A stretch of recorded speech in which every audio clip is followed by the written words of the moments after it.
Matt McDarby, thanks for joining me on Listening with Leaders. You are the president of United Sales Resources, found at usr-llc.com. Thank you so much for taking your time out to chat with us today. Yeah, thanks, Doug. I appreciate the invitation. So tell us, first of all, tell us a little bit about your company and what you do, and then we'll get into how you got there. Sure. So the core thing that we do is sales leadership development. So we train, coach, advise sales leadership teams and individual sales leaders, mainly middle market companies, but also some small. We have some large enterprise clients as well. And the focus is on diagnosing and then addressing the effectiveness of that sales management team, because my experience over the years has been if you really want to change and affect the performance of a sales organization positively, got to have an effective sales management team. Otherwise, all those other investments into training and tools, and they don't pay off. How do you get into this business?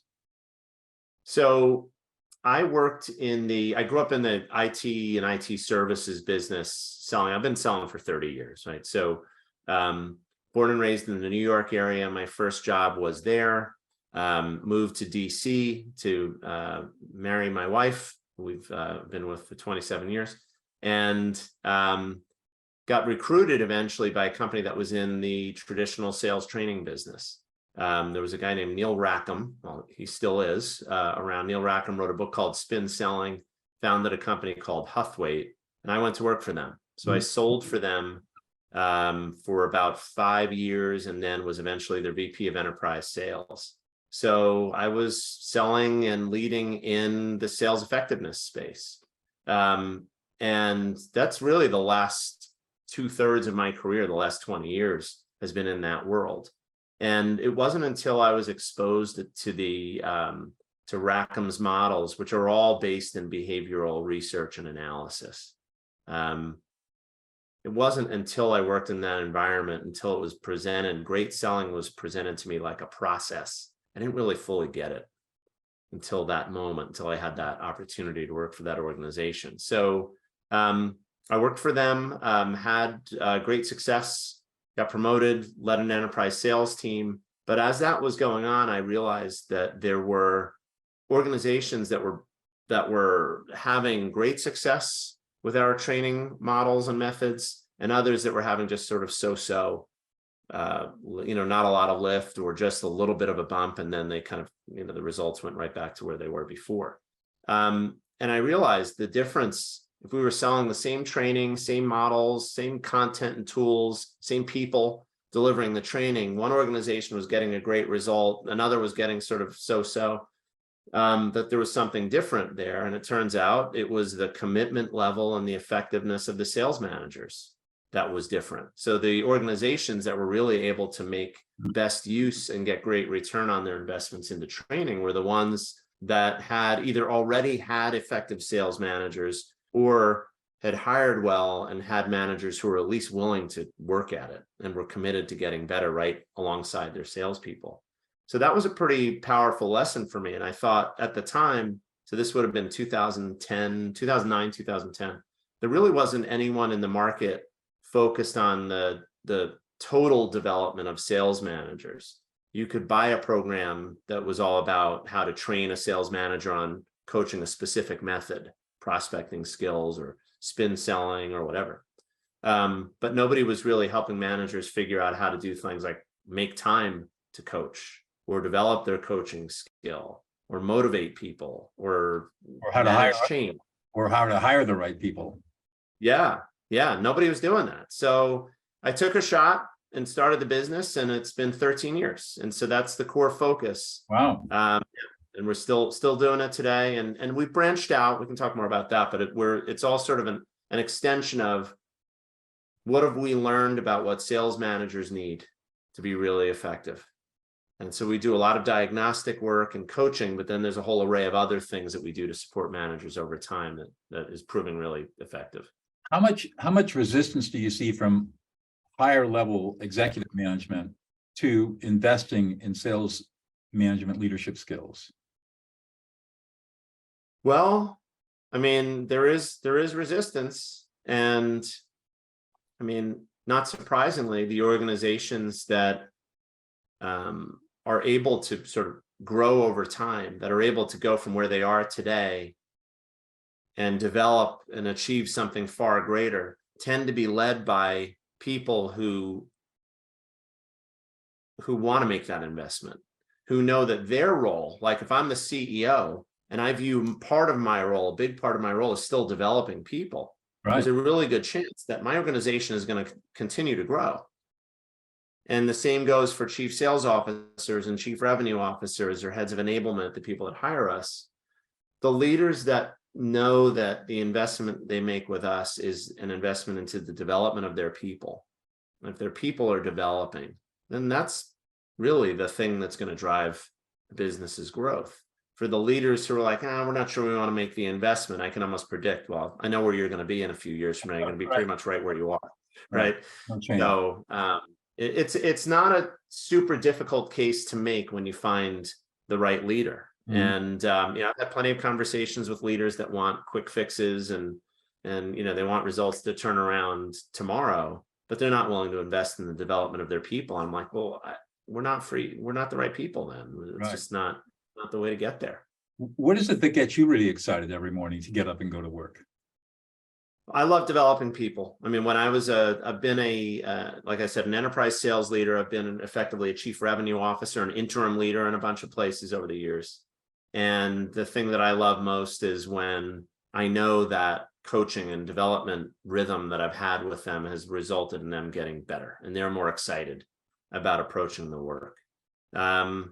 It's not unusual for me to be hired to work with people that are sort of, maybe they've hit a plateau, they're stagnating a little bit, there's some doubt creeping in. Am I really ready to make the next move, or am I an imposter? There's nothing better than getting people to see, no, there is a way for you to achieve that vision of success you've had for yourself, but we need to kind of slow it down and diagnose what's getting in the way. Mindset, skill set, whatever it is. Right. So that's the thing that I love most about the work. And what is it that's unique that you bring to this that other people don't? I mean, there are a lot of people that have experience like I do, but I think the thing that's unique about me and my approach and why we've had success over the last dozen years is my diagnostic skill. You and I had a conversation about listening skills, right? It led to an article, right? And it turns out that, and some of it's, a lot of it is learned, but some of it's innate too, that I'm just a naturally skilled listener. And I've learned the value of asking clarifying questions and not jumping to conclusions. And I've, like a lot of leaders, I've paid the price of jumping to conclusions and making the wrong decision and paying for it, right? So now I'm like, I don't want to do that anymore. So I think it's really the thing that's most unique. My greatest strength is my ability to diagnose issues and opportunities, to see things that other people don't see. I have the benefit of seeing a lot of the same situations over and over and over again. So it's tempting to sort of offer a quick solution, but I just haven't found that to be the way I can create maximum value for people. It's really kind of slowing it down and helping them to go through the process of diagnosis with me and seeing what it looks like. Right. I think that's the most unique. Early problem solving doesn't help. And sometimes telling people what the problem is, if they don't self-discover it, isn't always useful as well. So right. What are the kind of common problems that you see in sales management? Well, the symptoms are similar. We're not hitting goals, obviously, right. That's a biggie. But then there's kind of the next level where leaders will come to me and, we're not as efficient as we could be. We're not as active as we could be in the market, or we're not as effective. We're not getting the outcomes that we want. We're not booking meetings. We're not getting access to key people who buy what we sell. We're not doing a good job of, and it sort of goes deeper and deeper in terms of the level of diagnosis. If we're not hitting results, why is that? Well, we're not as efficient, or we're not as effective, or both. Well, why is that? Like, let's keep going. So the most common issues are, frankly, it's kind of ironic because I was thinking about saying it. It's that the sales leadership team, people in those roles, have not done an effective enough job of diagnosing the issues themselves. They don't know. That's the problem. Mm-hmm. That's the most common problem. The leaders actually are either already solving for the wrong problem, or they're sort of standing pat because they don't know what to do next. And so that's that's where we add value first. It's like, well, let's just take a step back from the situation and really figure out what is getting in the way of you achieving the results that you need. And that takes time sometimes. How often do you find that a sales manager has been promoted into a management position because they were an excellent salesperson, but they don't know anything about leadership and management? A lot. I mean, and thank heaven for that, Doug. I wouldn't have a business otherwise. Right? But no, it happens all the time. And because it's a different job. It is. Now, the key is, one of the things that I think is of great relief to those newly promoted managers, right? If they're really effective salespeople, one of the things they don't realize is that there are a lot of similarities to effective selling, especially consultative selling and coaching. So if coaching is a critical part of the job of leading salespeople, one of the early lessons is, let's take a hard look at what you've done professionally up to this point where you have skill, right? You plan your conversations, you ask questions, you listen, you guide people to solutions. Today it's customers, tomorrow it's your internal customer, it's your people, right? So I see it all the time. And there are some people, frankly, that won't make it as leaders. These would be the people. Remember, I was talking about the CEO or the leader who says development's not important, right? Right.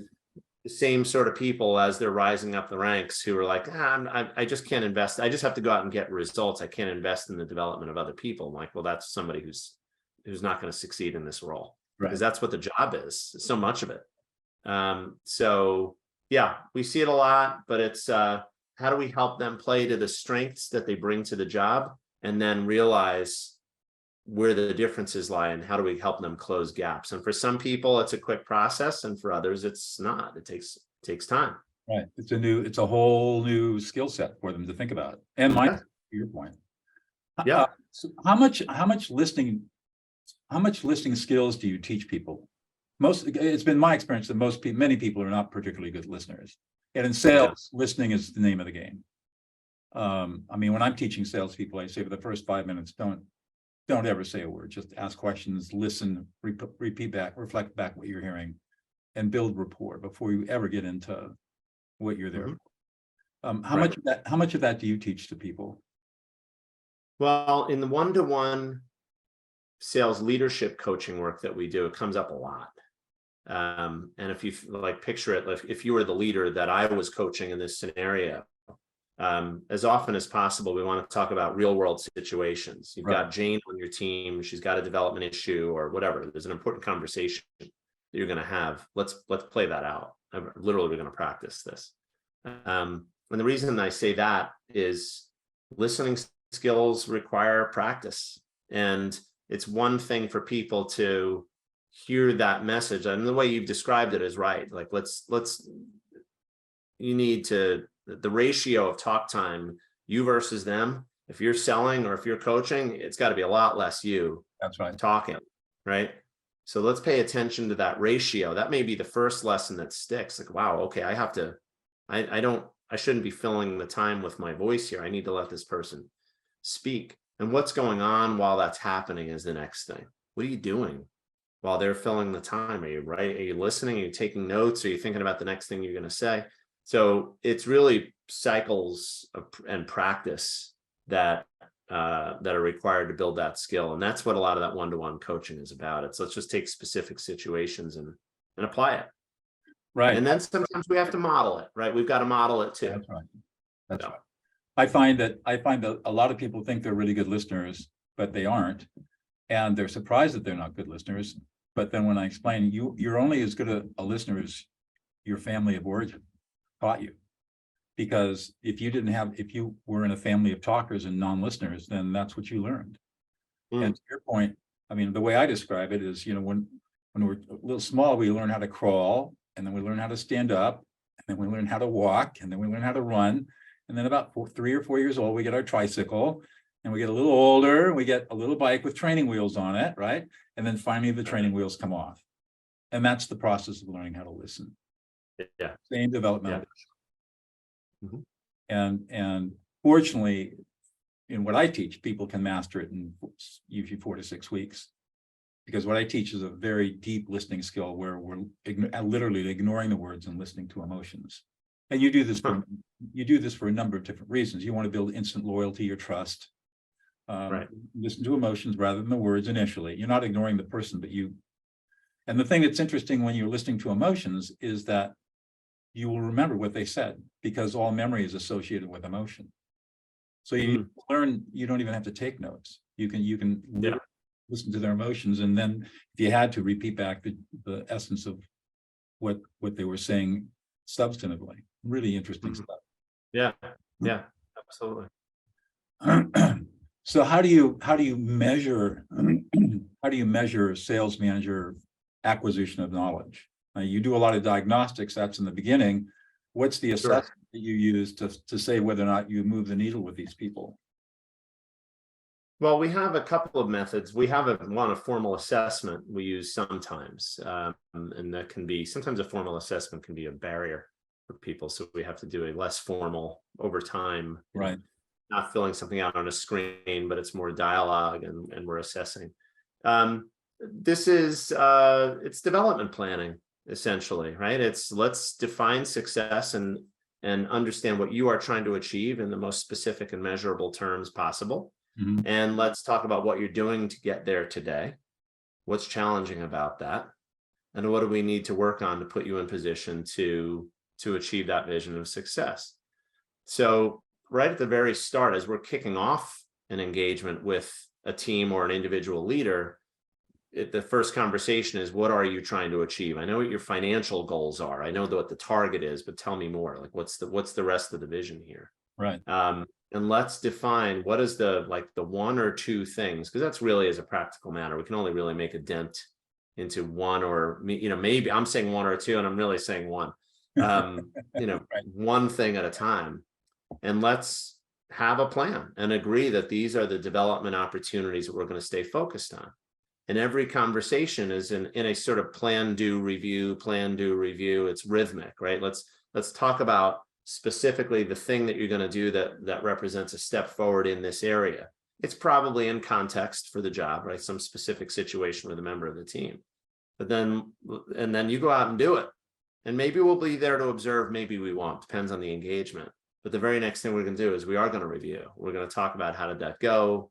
Did you make progress? So the way that we measure, essentially, once that development plan is established, it's that we're checking for follow through.